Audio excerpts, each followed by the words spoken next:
Karena kebijakan dari Kementerian Desa pun nggak begitu menguatkan desa, hanya desa dikekang, desa dipeloroti kewenangan desanya, desa bahkan dikebiri melalui politik kekuasaan anggaran, bahwasanya pemerintah pusat tidak mengerti, bahkan tidak memahami desa, apalagi percaya pada desa, yang bisa jadi menjadi ruang bagi Kementerian Desa untuk kembali menitipkan proyek-proyek menggerogoti dana yang bersumber dari APBN untuk desa. Bisa jadi. Desa bicara. Desa bicara. Desa bicara. Desa bicara.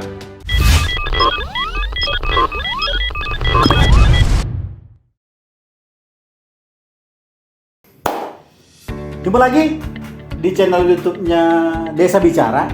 Kali ini kami dari Desa Bicara ingin menyampaikan di tanggal 15 Januari menjadi hari yang menarik bagi desa pada dasarnya. Ini berkaitan dengan Undang-Undang Desa, itu diundangkan pada tanggal 15 Januari. Namun sebenarnya undang-undang ini itu sudah diketok palu di rapat paripurna DPR RI gitu ya, di bulan Desember di tahun 2014. Nah, 15 Januari 2015 menjadi tanggal gitu ya, tanggal Undang-Undang Desa ini diundangkan. Jadi sudah ada perjalanan 8 tahun Undang-Undang Desa gitu ya. Nah, nggak terasa juga gitu 8 tahun gitu ya. Nah, Undang-Undang Nomor 6 Tahun 2014 tentang desa sudah banyak mengalami dinamika gitu. Baik itu dinamika yang datang dari banyak hal ya, termasuk juga tantangannya. Undang-undang ini dirasa memang masih banyak harus diperbaiki, tapi juga menjadi sesuatu hal di usia 8 tahun undang-undang ini. Apakah kemudian undang-undang ini bisa berdampak nyata bagi desa, bisa berdampak nyata bagi masyarakat? Ini memang menjadi hal yang harus kita lihat lebih jauh lagi, karena praktek di lapangan undang-undang ini sebenarnya memberikan kekuatan tersendiri bagi desa. Undang-undang ini menjamin kemudian desa itu bisa kuat, tapi praktek kenyataannya di luar kebijakan Undang-Undang Desa ini ada kebijakan-kebijakan lain yang kemudian menggerogoti undang-undang ini. Bagi Bapak Ibu dan kawan-kawan yang bergerak di desa mungkin bisa melihat beberapa kebijakan dari pemerintah pusat melalui baik itu melalui presiden maupun Kementerian Desa PDDT kadang melemahkan undang-undang ini gitu. Nah, pada dasarnya seperti yang kita ketahui bersama, undang-undang ini sebenarnya memberikan kekuatan tersendiri bagi desa. Mengapa demikian? Kami dari Desa Bicara melihat ada 3 poin yang cukup menarik gitu ya. Kalau mau kita lihat dari undang-undang desa ini, yang pertama tentu adalah adanya pengakuan terhadap desa sebagai entitas gitu ya. Sebelum Indonesia ini ada, desa ini sudah ada gitu. Nah, ini menjadi penting karena desa menjadi entitas yang begitu kuat dan memiliki kejelasan asal-usul. Namun juga ini menandakan bahwasanya memberi ruang lebih besar bagi desa atau kampung atau mungkin huta atau kalurahan atau penyebutan lainnya di daerah Bapak Ibu, di daerah kawan-kawan sekalian, yang harus menjaga kearifan lokal dan menjunjung tinggi kebanggaan desanya gitu ya. Nah, pengakuan negara terhadap desa ini menjadi satu kekuatan yang penting tentunya. Yang kedua, ini berkaitan dengan adanya asas rekognisi dan subsidiaritas gitu. Dua kekuatan ini tentu menambah kekuatan desa untuk mengatur dirinya gitu ya, berdasarkan pada aset dan potensi yang dimilikinya.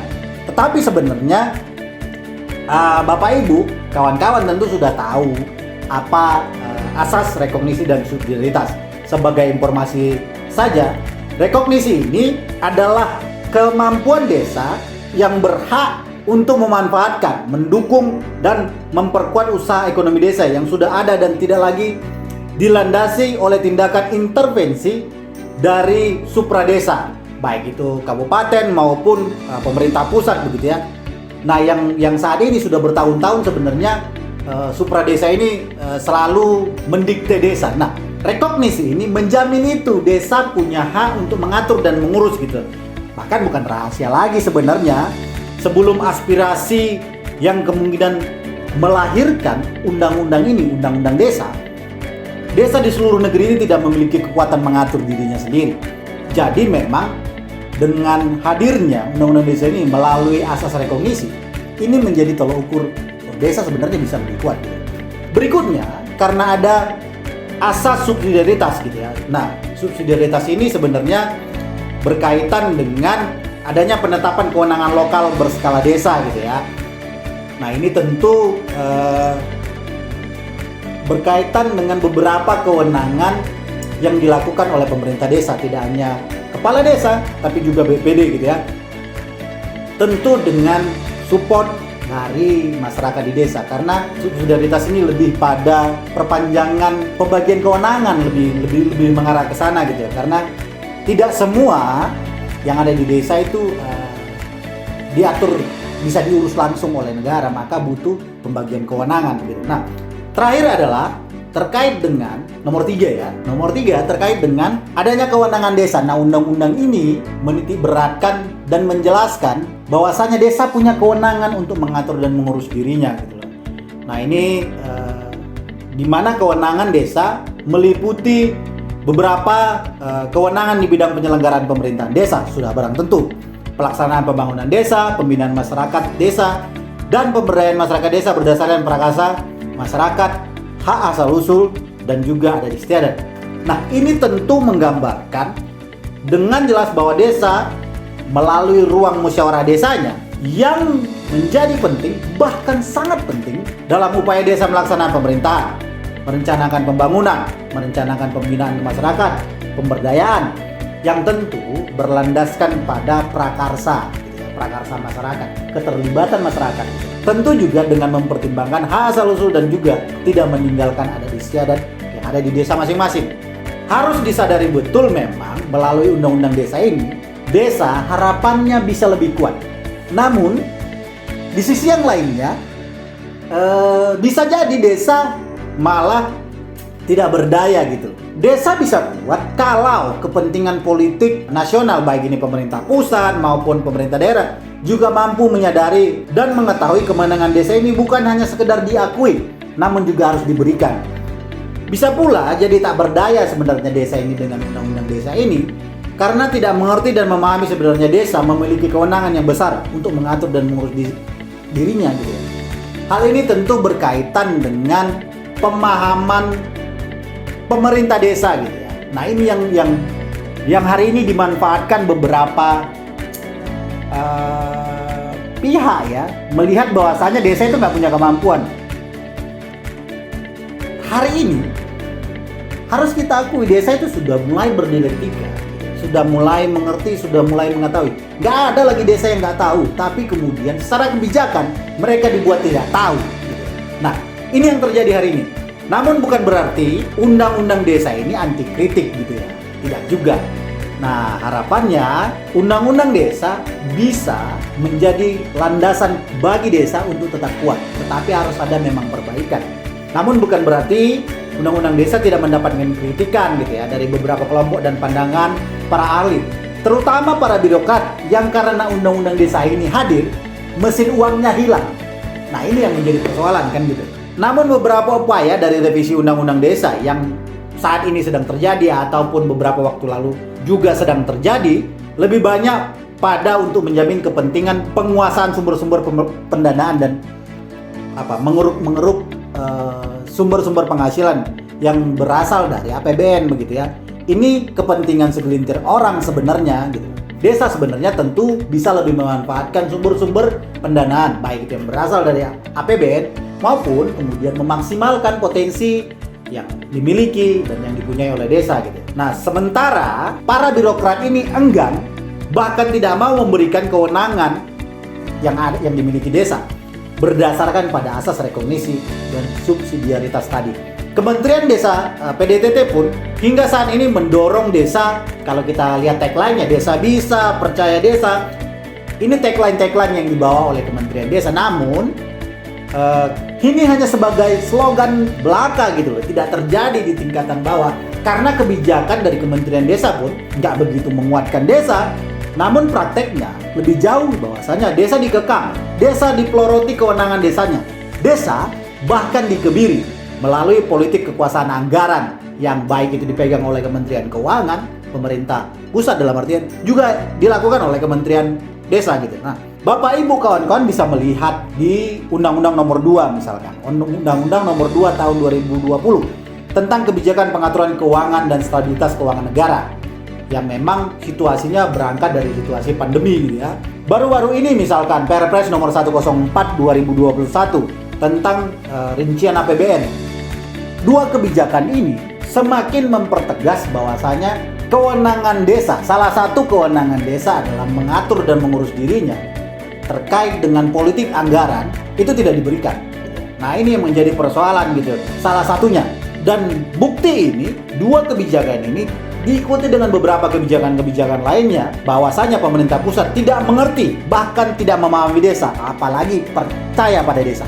Kita menyadari, kami dari Desa Bicara juga menyadari bahwasanya desa ini bukan hanya sebatas pendanaan atau dengan kata lain dana untuk desa yang berasal atau yang bersumber dari APBN. Tidak hanya soal dana gitu loh, soal desa ini. Namun semua kebijakan nasional terkait dengan desa mengerti bahwa konsekuensi dari kewenangan desa ini juga adalah penganggaran bagi desa. Jadi sebenarnya kewenangan desa ini juga ada konsekuensinya yang harus diberikan.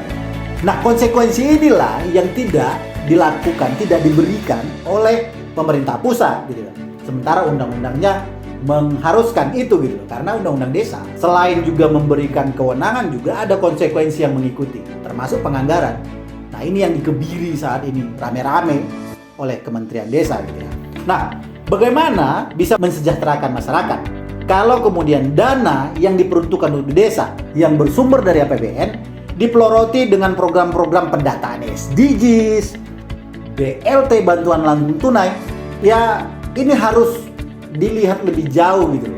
Apakah program-program dari Kementerian Desa juga itu menguatkan gitu, atau malah program-program dari Kementerian Desa malah mempeloroti gitu, atau menempel atau menjadi penumpang gelap bagi dana yang diperuntukkan untuk desa bersumber dari APBN ini. Bapak, Ibu, kawan-kawan bisa melihat dengan jelas sebenarnya di Perpres nomor 104 di pasal 5 ayat 4 di mana di sini disebutkan frasa dana desa ya. Dana desa sebagaimana dimaksud dapat digunakan untuk yang pertama, program perlindungan sosial berupa bantuan langsung tunai desa paling sedikit 40%.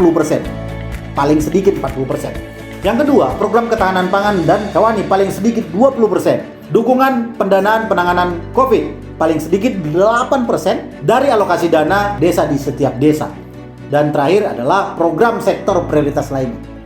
Nah, kalau kita lihat dengan detail sebenarnya ada 40% minimal yang harus dialokasikan dana yang diperuntukkan untuk desa bersumber dari APBN ini. Dan juga ada 8% gitu. Ada 48% dana yang harus dikelola, harus diperuntukkan untuk kegiatan ini. Jika desa-desa mendapatkan dana dari APBN atau yang disebut dengan dana desa, sebenarnya kami dari Desa Bicara sudah tidak melihat lagi dana desa itu milik desa. Dana desa itu ya kayak apa ya? Bukan milik desa gitu loh.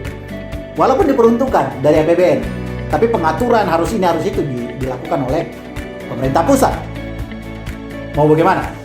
Nah, ini menandakan sebenarnya 48% minimal dari dana yang diperuntukkan oleh desa yang bersumber dari APBN harus disesuaikan dengan kebijakan yang baru ini. Belum lagi ditambah program sektor prioritas lainnya yang bisa jadi menjadi ruang bagi Kementerian Desa untuk kembali menitipkan proyek-proyek menggerogoti dana yang bersumber dari APBN untuk desa atau dana desa.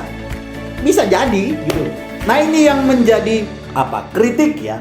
Mungkin ada kawan-kawan atau Bapak Ibu yang berpendapat karena ini kan dari APBN, jadi wajar kemudian pemerintah pusat kemudian mengatur. Loh, nggak wajar, undang-undang desa itu berkaitan dengan kewenangan gitu loh.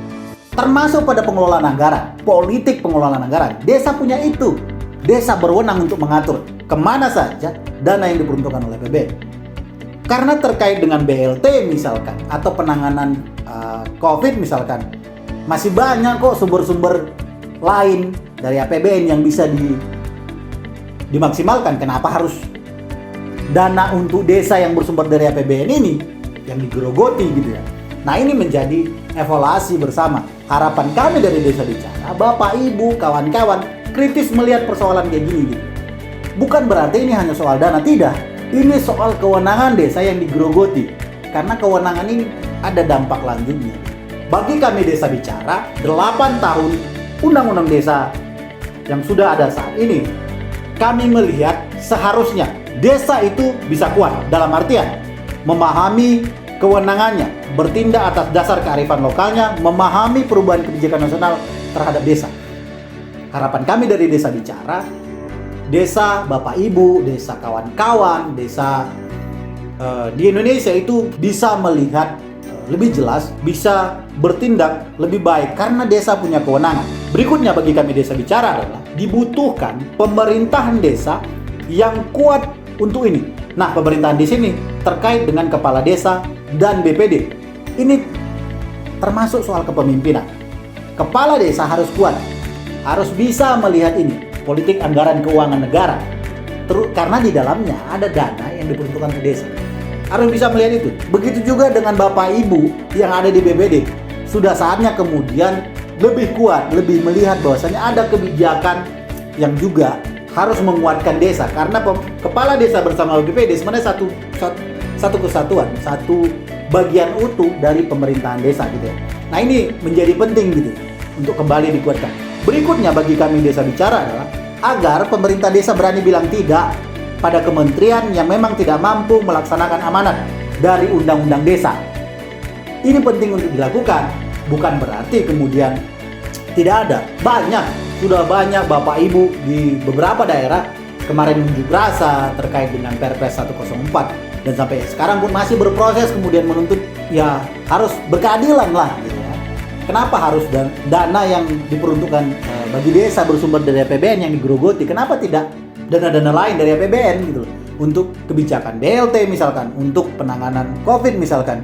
Nah, ini kan menjadi pertanyaan yang serius gitu ya. Berikutnya bagi kami Desa Bicara adalah segera kemudian Bapak Ibu kawan-kawan di desa menguatkan desanya untuk mampu mengelola, memanfaatkan potensi yang dimiliki desa agar tidak bergantung dengan sumber pendanaan yang hanya bersumber pada APBN. Ya, kita ketahui bersama APBN ini bicara politik anggaran. Nah, kalau Bapak Ibu kuat untuk berjuang ini nggak ada masalah, tetapi kemudian kita harus menyiapkan inisiatif-inisiatif baru, pilihan-pilihan pendanaan yang bisa dikelola dan dikembangkan oleh di desa gitu. Bapak Ibu, kawan-kawan bisa melakukan itu. Dan kami dari Desa Bicara yakin akan itu. Nah, sudah saatnya kemudian kita menyelamatkan desa dari pola pikir dan tindakan yang hanya berpikir Jakarta sentris. Kami dari Desa Bicara sedikit meminjam apa yang disampaikan oleh Bung Hatta. Indonesia tidak akan bercahaya karena obor di Jakarta, tetapi Indonesia baru akan bercahaya dengan lilin-lilin di desa. Itu dulu video kali ini, sampai bertemu di video selanjutnya. Tetap sehat, tetap semangat. Salam berdesa.